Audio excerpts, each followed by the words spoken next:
morning students, welcome on the platform of RPS online classes. Actually previous classes में हम लोगों ने resistance, electric current, conductor सभी के बारे में पढ़ा, लेकिन अभी उस रेसिस्टेंस का मेरा मतलब है उस करंट का जो इफेक्ट होता है उसके लिए अगर स्टडी किया जाए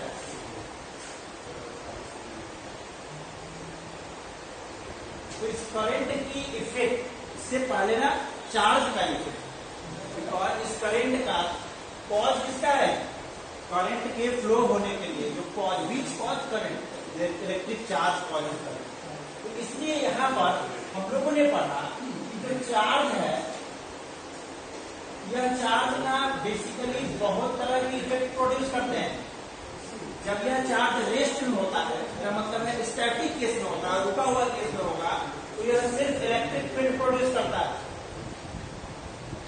ठीक है, इलेक्ट्रिक फील्ड प्रोड्यूस करता है। यही चार्ज जब मोशन में आता है तो मोशन भी तुम्हें पता है कितने तरह का होता है? मोशन भी दो तरह का होता है। दो तरह के मोशन होते हैं। एक मोशन होता है यूनिफॉर्म मोशन, दूसरा होता है नॉन यूनिफॉर्म मोशन। अगर यह यूनिफॉर्म मोशन में होगा,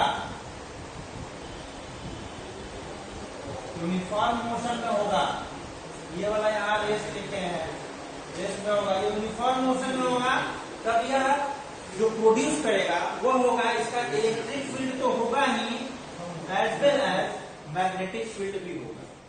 ठीक है, इसको यहाँ पूरा लिखते हैं मैग्नेटिक फील्ड, या इसे आप बी से भी डिनोट कर सकते हैं, मैग्नेटिक फील्ड।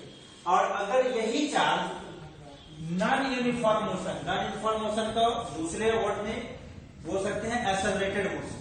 अगर यह एक्सेलरेटेड मोशन में हो, मतलब नॉन यूनिफॉर्म मोशन हो, तो यह ना इलेक्ट्रिक फील्ड, मैग्नेटिक फील्ड और क्या करता है? एनर्जी भी रेडिएट करता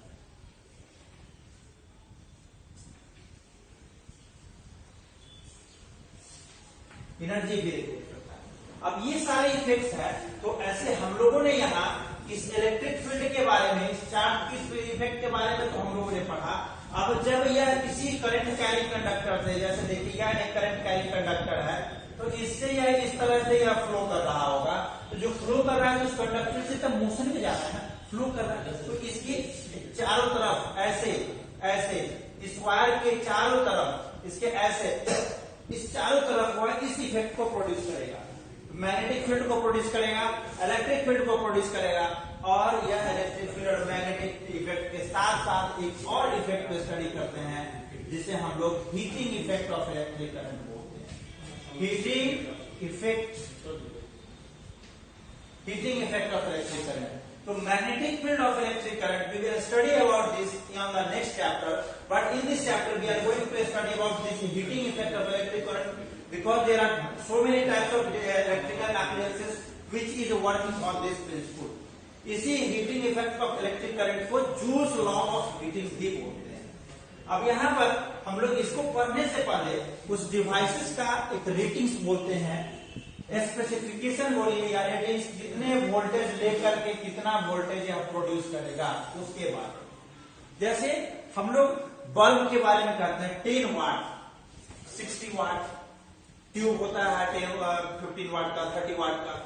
इन सभी के बेसिस पर एक स्टडी करते हैं कि यह वाट है क्या। तुम्हें याद आएगा 9th क्लास में हम लोगों ने पढ़ा था वाट, जो कि यूनिट है किसका? पावर का। तो power is equal to, define कैसे करते हैं?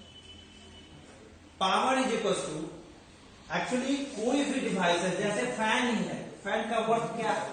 उसे ना उसका एक प्रिंसिपल है, जैसे अगले क्लास में हम लोग पढ़ा, इसके बाद magnetic effect of electric current, उसमें हम लोग यह पढ़ेंगे कि फैन कैसे वर्क करता है, वह उसको रोटेशन कौन प्रोवाइड करता है, कैसे उसको फोर्स मिलता है कि वो घूमना शुरू कर दे। तो यहाँ वर्क डन का सिंपल सा मीनिंग ये हुआ कि जो सप्लाइड अमाउंट ऑफ एनर्जी है उसको डेसिपेट करना, उसको खर्च करना। तो यहाँ इस वर्क डन को डिफाइन करते हैं, मेरा मतलब इस पावर को डिफाइन करते हैं work done for unit time. ठीक है, power is defined as work done per unit time. Work done को W से डिनोट कर दिया, T डिनोट कर दिया, T जो इस वर्क डन को कैसे डिफाइन करेंगे? देखिए 9 क्लासेस में जो हम लोगों ने पढ़ा उस समय वर्क डन को डिफाइन किए थे W इक्वल्स टू Fs, ठीक है। उसको फोर्स जो लगा और उस फोर्स के लगने के वजह से जो डिस्प्लेसमेंट हुआ, बट यहाँ उसके मतलब नहीं। यहाँ इस वर्क डन को इलेक्ट्रिसिटी में कैसे डिफाइन किया? याद होगा in the beginning of this chapter हम लोगों ने पोटेंशियल नाम का चीज पढ़ा था ना। इस पोटेंशियल को V से डिनोट किए थे, इसका यूनिट होता था फोर्स। यह पोटेंशियल क्या था? Work done per unit charge. इसका मतलब ये था, इस पोटेंशियल को एक्सप्लेन कर सकते हैं हम लोग ऐसे कि जब किसी भी चार्ज को इन्फिनिटी से, मतलब दूर से, इन्फिनिटी का मतलब क्या होता है कि एक पार्टिकुलर, इन्फिनिटी का मतलब नहीं कि इनफाइनाइट, जैसे मैथमेटिक्स में हम लोग पढ़ते हैं indeterminate form, limit x tends to sin x by x, अगर x टेंड्स टू इन्फिनिटी है तो साइन का उस फंक्शन का वैल्यू क्या होगा। वहां यह जो हमने कहा है कि इन्फिनिटी से उस चार्ज को लाते हैं, मतलब उसका रेंज, जैसे यहाँ पर चार्ज है, इस चार्ज का इफेक्ट यहाँ तक प्रोड्यूस हो रहा है, तो यहाँ से ला करके यहाँ प्लेस करने में जो वर्क डन, जो एनर्जी की जरूरत होती है, उस पर यूनिट चार्ज के हिसाब से उसे हम लोग पोटेंशियल बोलते हैं। तो पोटेंशियल को कैसे डिफाइन किए? Work done per unit charge, work done per unit charge. Okay, अब यहां से वर्क डन हो जाएगा, work done equals to V into Q। Any problem? Now you have to just put this relation on the place of W, then you will get what? VQ by T. As the definition of electric current states, electric current is defined as the flow of charge per unit time, and mathematically you can write as I is equals to Q by T। देखिए ये complete mathematical relations है, और तुम्हें 10 classes में पूछता है इस power से रिलेटेड 3 या 4 जो इसके फॉर्मूले होंगे, उसमें पूछेगा कि power can not be defined in the following. Pointers में 3-4 दिया हुआ रहेगा, उसमें से कहेगा किसी एक के कारण यह नहीं डिफाइन होता है, तुम्हें उसे फाइंड आउट करना पड़ेगा। ये सारे रिलेशन हमको वहां से लाने होते हैं। यहाँ पर जो V, यहाँ जो power equals to VQ by T हम लोग लिखे हैं, इलेक्ट्रिसिटी के डिफिनेशन के अकॉर्डिंगली हम लोग यहाँ पर क्या लिख सकते हैं?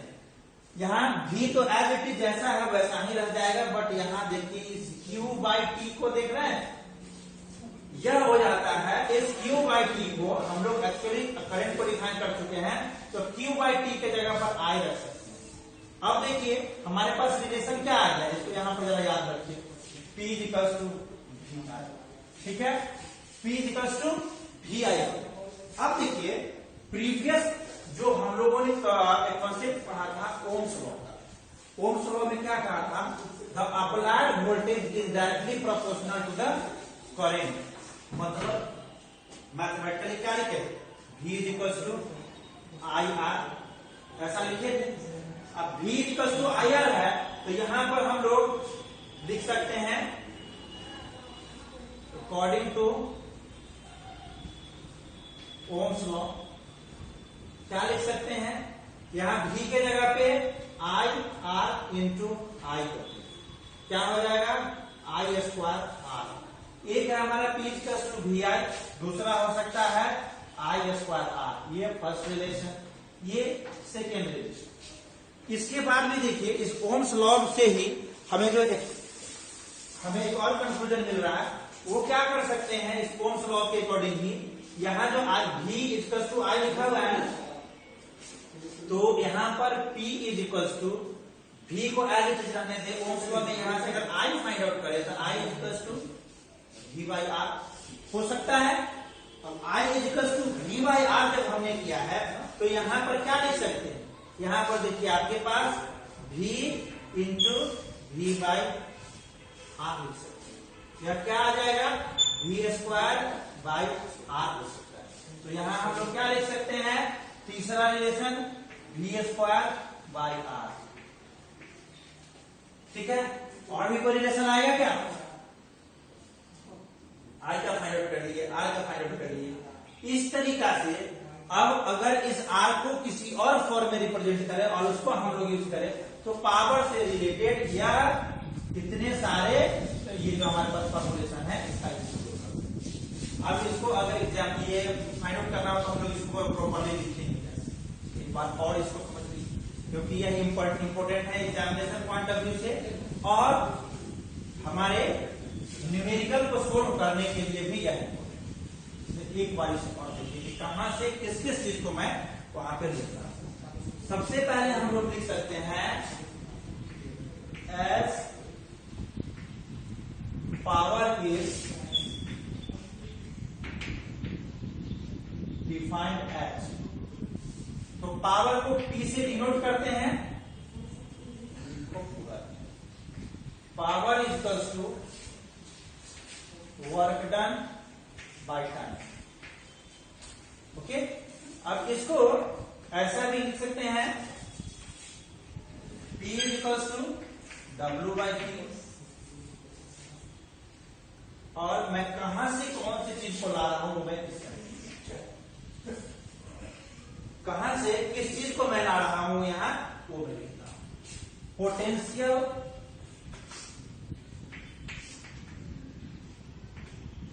V is equals to work done per unit charge. ये वर्क डन है और ये चार्ज। अब तुम कहोगे कि यहाँ वर्क डन यही क्यों यूज कर रहे हैं? जो मोशन चैप्टर का मतलब पावर में 9th क्लास में जब पढ़े हैं वो वर्क डन क्यों नहीं यूज हो रहा है?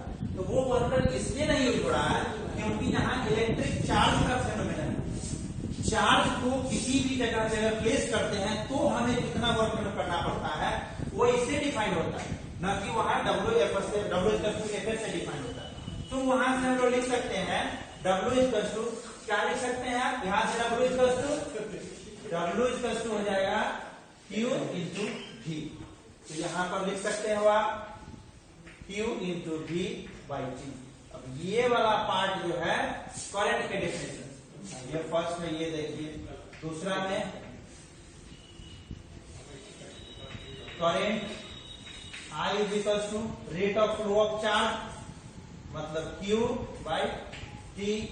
तो यहां देखिए Q बाई T है, उसको आप I लिख सकते हैं। ये फर्स्ट रिलेशन हो गया, ठीक है। अब फिर यहां लिखा जाए P is equals to VI है, यहां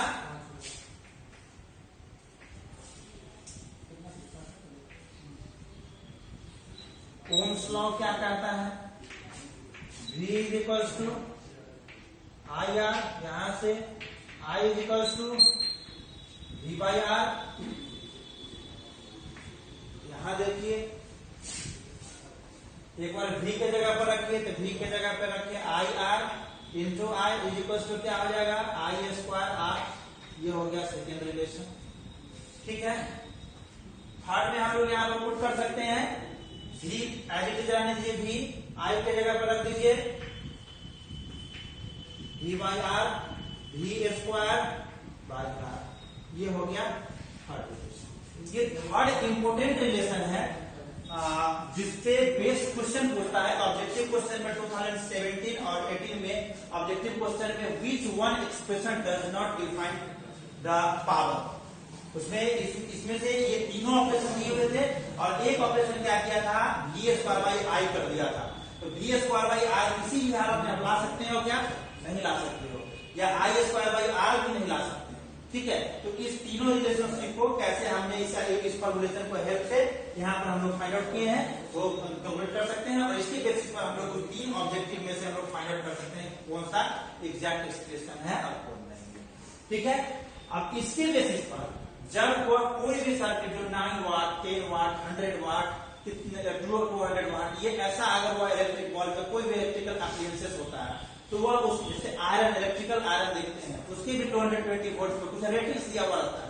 वो क्या करता है? तो एक्चुअली देखिए जूल्स जो साइंटिस्ट थे उन्होंने क्या कहा कि जितने भी डिवाइसेस हम यूज करते हैं वो सारे के सारे डिवाइसेस का अपोजिंग नेचर, मतलब उसके इनसाइड रेजिस्टेंस का वैल्यू होने के कारण वह क्या करता है कि वह जब अपोज करेगा, उसको फ्लो नहीं होने देगा, तो definitely at that time the device will be use the supplied amount of electricity for heating their elements.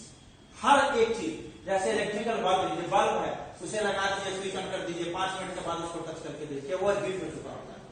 लेकिन वहां जो उसके अंदर जो फिलामेंट लगा हुआ है, वो फिलामेंट चाहे वहां जो टंगस्टन है, नाइक्रोम है, ये सब क्या करता है कि वह ना हीट करके उसे ना विथस्टैंड करने की उसे उसकी कैपेसिटी उतनी होती है। जो इलेक्ट्रिकल हीटर होता है, जो नाइक्रोम का वायर बना हुआ रहता है, रेड हो जाता है, लेकिन मेल्ट नहीं करता, बिकॉज उसका एम्पलीट्यूड जो है वो बहुत हाई है, मेल्टिंग पॉइंट जो है वो बहुत हाई है। उस तरह के वायर को ही यूज कर सकते हैं। और सिंपल वहां जो है एल्यूमिनियम का वायर अगर यूज कर दोगे, उतना पर जाकर पिघल नहीं जाएगा, वो हीटर की तरह वर्क नहीं कर सकता है। तो जूल्स ने क्या कहा था कि ये जितने भी जूल्स लॉ ऑफ हीटिंग, इसको कंप्लीट कीजिए। Joules law of heating, joules law of heating में एक्चुअली या तो इसको डीप स्टडी हम लोग 12th क्लास में करेंगे। यहाँ जस्ट हम लोग ये कहते हैं कि जो यह हाई, यह जो हीट है किसी भी इलेक्ट्रिकल कंडक्टर का, जो रेजिस्टिंग है नेचर उसके अंदर, यह हीट जो है वह डायरेक्टली प्रोपोर्शनल टू करंट होता है। ठीक है, जब मेजर किया गया तो यह करंट के डायरेक्टली प्रोपोर्शनल है, इसके स्क्वायर के डायरेक्टली प्रोपोर्शनल है। अगर 2 एम्पियर करंट, अगर 2 एम्पियर करंट में इंक्रीमेंट होगा तो उसके हीट में 2 2 जा 4 या 4 यूनिट होगा, तो हीट ना 16 टर्न्स हाई हो जाएगा। उसके बाद दूसरा जो है वह इलेक्ट्रिक करंट, जैसे कभी हम लोग स्विच ऑन करते हैं और उसे तक ज्यादा टच करें, वो हीट नहीं हुआ होता है। लेकिन स्विच ऑन करने के 10, 15 सेकेंड, 20 सेकेंड, 25 सेकेंड, कभी कभी 1 मिनट के बाद जब टच करते हैं, उस वायर को तो टच करने लायक नहीं होता है, देखने समझ जाते हैं कि वो हीट हो चुका है। तो यह ना डायरेक्टली प्रोपोर्शनल टू टाइम। अब एक बात है, हम लोग 9 क्लासेस में भी इस प्रोपोर्शनलिटी कांस्टेंट को पढ़े। जब कोई प्रोपोर्शनलिटी कांस्टेंट हटाया जाता है, रिमूव किया जाता है, तो वहां पर जब कोई भी प्रोपोर्शनलिटी साइन को रिमूव करते हैं, तो वहां एक प्रोपोर्शनलिटी कांस्टेंट डाला ही जाता है, और उस प्रोपोर्शनलिटी कांस्टेंट का वैल्यू उसके मेजरमेंट से आता है। उस प्रोपोर्शनलिटी कांस्टेंट के अकॉर्डिंगली यहाँ इस एज को, ऐसा क्या है किसी मटेरियल के इनसाइड जो कांस्टेंट होता है, हमने क्या कहा था कि हर एक मटेरियल का जो रेजिस्टेंस का वैल्यू है, अगर उसका लेंथ ना चेंज किया जाए, उसके टेम्परेचर ना चेंज किया जाए, एक बार जो डिवाइस लिया गया है उतना ही रहने दिया जाए, तो रेजिस्टेंस भी कांस्टेंट ही होगा। और रेजिस्टेंस कांस्टेंट रहे न रहे, जब तक मटेरियल चेंज नहीं होगा तब तक उसकी रेसिस्टिविटी चेंज नहीं होगी, या हर हाल में। तो इसलिए यहाँ इस प्रोपोर्शनलिटी साइन को रिमूव करके हम लोग रेसिस्टेंस का यूज करते हैं।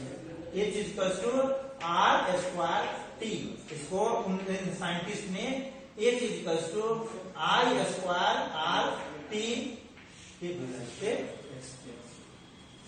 Are repeating my point.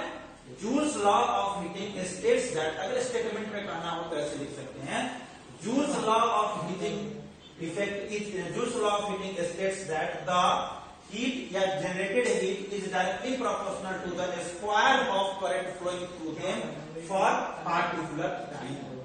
इससे हम लोग बहुत डिफरेंट तरह के न्यूमेरिकल सोल्व कर सकते हैं। तो अभी तक हम लोगों ने इस चैप्टर में स्टार्टिंग में इलेक्ट्रिक करंट पढ़ा, करंट के बाद चार्ज पढ़ा, चार्ज की प्रॉपर्टी पढ़ा, उसके बाद इलेक्ट्रिकल सर्किट पढ़ा, सर्किट एलिमेंट पढ़ा, एलिमेंट के बाद हम लोगों ने सर्किट डायग्राम ड्रॉ करना पढ़ा, सर्किट के डायग्राम अगर दिए हुए हैं तो तब उसको आइडेंटिफाई करना पढ़ा, उसके बाद रेसिस्टेंस पढ़ा, उससे पहले हम लोगों ने पढ़ा था ओम्स लॉ, ओम्स लॉ के बाद रेसिस्टेंस, फिर रेसिस्टेंस का कॉम्बिनेशन पढ़ा, सीरीज पैरेलल देखे, और उसके बाद जैसे अभी हम लोगों ने देखा कि पावर का डिफरेंट एक्सप्रेशंस, जिसके बेसिस पर हम उसे कैलकुलेट कर सकते हैं या फिर उसे ऑब्जेक्टिव क्वेश्चन में पिक आउट कर सकते हैं, और finally joules law of heating को पढ़ा।